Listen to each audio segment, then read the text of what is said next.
Hello दोस्तों, कैसे हैं आप सब। इजी स्विंग ट्यूटोरियल्स में आपका स्वागत है। आज के प्रोजेक्ट के लिए मैंने लिया है 2.25 मीटर कॉटन का फैब्रिक और मैं ये मेजरमेंट यूज़ कर रही हूँ। आप अपने मेजरमेंट के हिसाब से इसमें चेंजेस कर सकते हैं। तो चलिए शुरू करते हैं। ये कपड़े की पूरी लेंथ है और मैंने इसे एक बार चौड़ाई में फ़ोल्ड कर दिया है। तो यहाँ मेरे पास कपड़े की 2 लेयर्स हैं। आप सबसे ऊपर आधा इंच पर निशान लगाएंगे दबाव के लिए।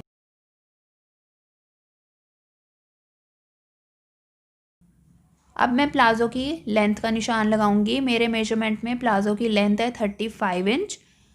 इसमें से 1 इंच कम कर देंगे क्योंकि हमने ऊपर 1 इंच की बेल्ट लगानी है और 1.5 इंच जोड़ देंगे नीचे पौंचे पर फोल्ड के लिए। तो 35 - 1 + 1.5 होता है 35.5 इंच। तो यहाँ मैं 35.5 इंच पर निशान लगा रही हूँ। आप वेस्ट का निशान लगाएंगे और उसके लिए हिप राउंड मेजरमेंट में लूजिंग ऐड करेंगे और उसे 4 से डिवाइड कर देंगे। यहाँ मैं इलास्टिक वाला प्लाजो बना रही हूँ, इसीलिए वेस्ट के लिए हिप का मेजरमेंट लेंगे। अगर बेल्ट वाला बनाते साइड जिप और हुक के साथ तो उसके लिए वेस्ट का ही मेजरमेंट लेते हैं। तो मेरे मेजरमेंट में हिप राउंड है 38 इंच और मैं इसमें 4 इंच की लूजिंग ऐड कर रही हूँ। तो 38 + 4 होगा 42 और इसे 4 से डिवाइड करेंगे तो आएगा 10.5 इंच। तो यहाँ मैं 10.5 इंच पर निशान लगाऊंगी और यहाँ मैं मेजरमेंट चार्ट शेयर कर रही हूँ आपके साथ। अलग अलग हिप साइज़ के हिसाब से कितना वेस्ट लेना है। अब क्रॉच यानी आसन का निशान लगाएंगे और उसके लिए हिप मेजरमेंट को 3 से डिवाइड करेंगे। मेरे मेजरमेंट में हिप राउंड है 38 इंच। 38 को 3 से डिवाइड करेंगे तो आएगा 12.5 इंच। अब इसमें से 1 इंच कम कर देंगे तो मेरे मेजरमेंट के लिए आसन होगा 11.5 इंच।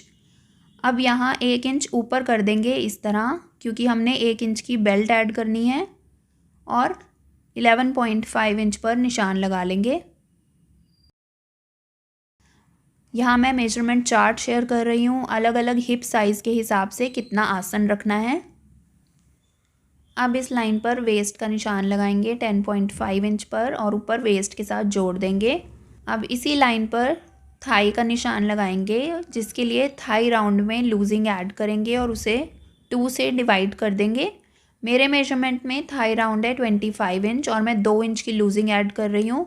25 + 2 होता है 27 और इसे 2 से डिवाइड करेंगे तो आएगा 13.5 इंच। तो यहाँ मैंने 13.5 इंच पर निशान लगाया है। आप फ्रंट क्रॉच कर्व ड्रॉ करेंगे इस तरह। अब इस लाइन पर सेंटर का निशान लगाएंगे। ये है 13.5 इंच तो इसका आधा होगा 6.75 इंच यानी कि 6.25 इंच।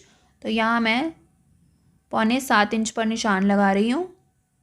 सेम निशान नीचे लगाएंगे। अब यहाँ बॉटम राउंड यानी पौंचे का निशान लगाएंगे जो मेरे मेजरमेंट में है 8 इंच। इस सेंटर पॉइंट के हिसाब से दोनों तरफ 4 इंच पर निशान लगा लेंगे।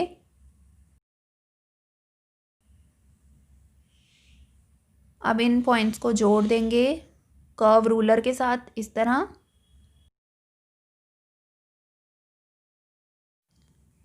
यहाँ 1 इंच पर निशान लगाएंगे दबाव के लिए और आसन पर 0.25 इंच यानी 2 पॉइंट का दबाव रखेंगे। तो फ्रंट की मार्किंग कंप्लीट है। अब इसकी कटिंग कर लेंगे। तो मैंने फ्रंट की कटिंग कर ली है। अब बैक की कटिंग करेंगे और उसके लिए बैक पर फ्रंट को रखेंगे इस तरह। बैक की कटिंग फ्रंट की तरह ही होती है, बस कुछ चेंजेस करने होते हैं। सबसे पहले बैक क्रॉच की लंबाई बढ़ाएंगे 1.5 से 2.5 इंच। मेरे मेजरमेंट में हिप राउंड 38 इंच है तो मैं यहाँ 2.5 इंच बढ़ा रही हूँ। उसके हिसाब से मैं फ्रंट को रखूँगी।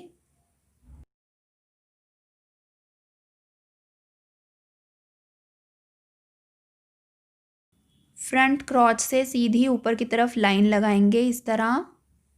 बैक क्रॉच को मैंने 2.5 इंच ज़्यादा रखा है और इसे फ्रंट वेस्ट से जोड़ देंगे। अब क्रॉच की चौड़ाई को भी बढ़ाएंगे 2.5 इंच। 1.5 इंच क्रॉच के लिए और 1 इंच का दबाव। यहाँ मैंने 1 इंच पर निशान लगाया है, ये दबाव के लिए है। अब बैक क्रॉच कर्व ड्रॉ करेंगे इस तरह। पोंचे की चौड़ाई को बढ़ाएंगे 1.25 इंच। इन पॉइंट्स को जोड़ देंगे। तो यहाँ मैंने बैक के लिए 3 चेंजेस किए हैं। क्रॉच की लंबाई बढ़ानी है, क्रॉच की चौड़ाई बढ़ानी है और पोंचे की चौड़ाई बढ़ानी है। अब बैक की कटिंग कर लेंगे। तो फ्रंट और बैक की कटिंग कंप्लीट है। बेल्ट की कटिंग मैं इन्हें जोड़ने के बाद करूँगी। अब स्टिचिंग करने के लिए मैंने दोनों बैक साइड लिए हैं। दोनों की सीधी साइड अंदर की तरफ रखेंगे और आसन पर सिलाई लगा लेंगे।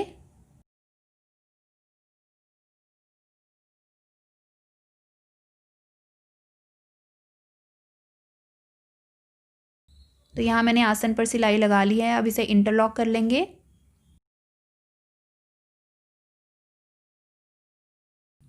इसी तरह मैं फ्रंट के आसन पर भी सिलाई लगा लूँगी। तो यहाँ दोनों साइड के आसन पर सिलाई लगा ली है। अब फ्रंट को बैक पर रखेंगे, दोनों की सीधी साइड अंदर की तरफ और दोनों तरफ साइड की सिलाई लगाएंगे। यहाँ आपको फ्रंट और बैक में फ़र्क लगेगा, लेकिन दोनों की साइड को जोड़ना है इस तरह और सिलाई लगा लेनी है।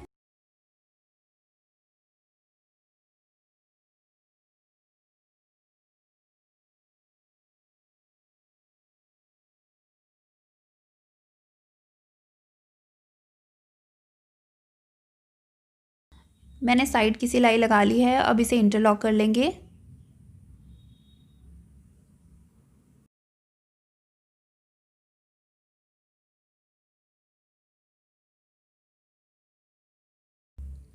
इसी तरह मैं दूसरी साइड पर भी सिलाई लगा लूँगी। अब पोंचे की फिनिशिंग करेंगे और उसके लिए जो हमने दबाव के लिए कपड़ा रखा है उसे 2 बार फोल्ड करेंगे इस तरह। यहाँ मैंने फ़ोल्ड करके पहले से ही प्रेस कर लिया था। इस तरह सिलाई लगाने में आसानी होती है और अच्छी फिनिशिंग भी आती है। और अब अंदर वाले किनारे पर सिलाई लगा लेंगे। तो आप देख सकते हैं कितनी फिनिशिंग के साथ सिलाई लगी है। अब पोंचे को फोल्ड करेंगे इस तरह और अंदर वाली साइड की सिलाई लगा लेंगे। नीचे पोंचे से सिलाई शुरू करते हुए ऊपर आसन की तरफ जाएंगे।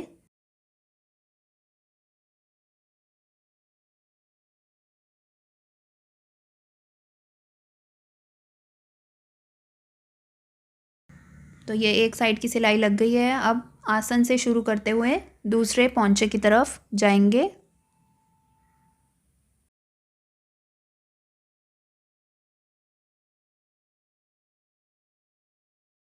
अब बेल्ट और प्लाज़ो को जोड़ेंगे। बेल्ट की लंबाई के लिए प्लाज़ो की वेस्ट को मेजर करेंगे इस तरह। यह है 45.5 इंच।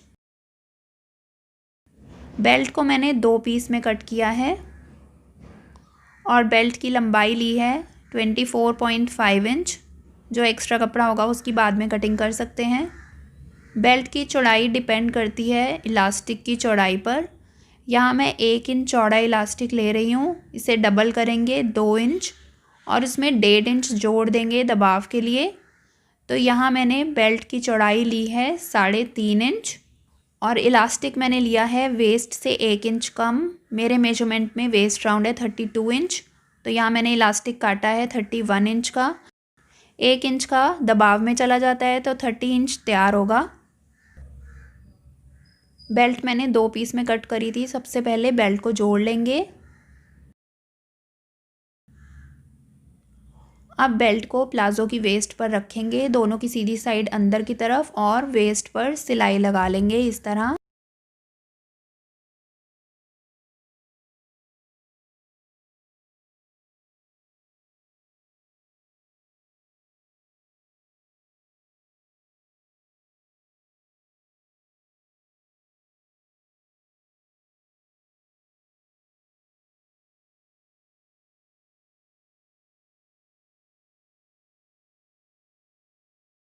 तो यहाँ मैंने सिलाई लगा ली है। अब बेल्ट के दोनों किनारों को जोड़ेंगे इस तरह और सिलाई लगा लेंगे।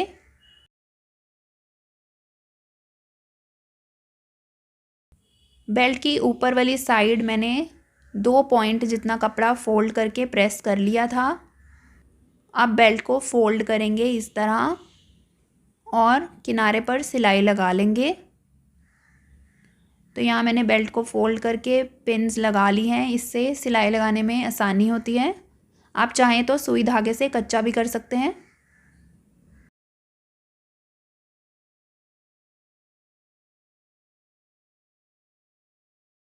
सिलाई लगाते वक्त 1 से 1.5 इंच की जगह छोड़ देंगे इलास्टिक डालने के लिए। तो यहाँ मैं सेफ्टी पिन का यूज़ कर रही हूँ इलास्टिक डालने के लिए।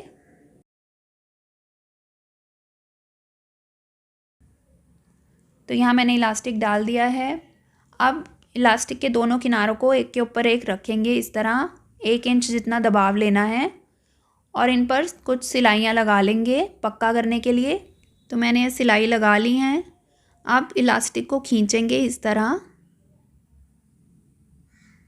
और जो हमने जगह छोड़ी थी इलास्टिक डालने के लिए उस पर भी सिलाई लगा के बंद कर देंगे।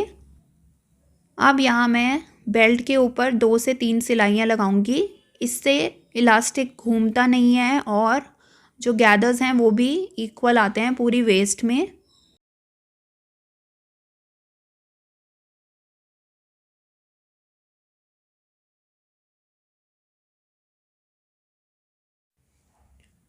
और इसी के साथ मेरा प्लाज़ो बन के तैयार है। अगर आपको कुछ भी प्रॉब्लम है तो आप मुझसे कमेंट सेक्शन में पूछ सकते हैं। थैंक यू मेरा वीडियो देखने के लिए। अगर आपको ये वीडियो अच्छा लगा हो तो लाइक करें, अपने फ्रेंड्स और फैमिली के साथ शेयर करें और मेरे चैनल को सब्सक्राइब करें और अच्छे वीडियोस देखने के लिए। मैं फिर मिलती हूँ आपसे नई वीडियो के साथ, तब तक के लिए बाय बाय, टेक केयर।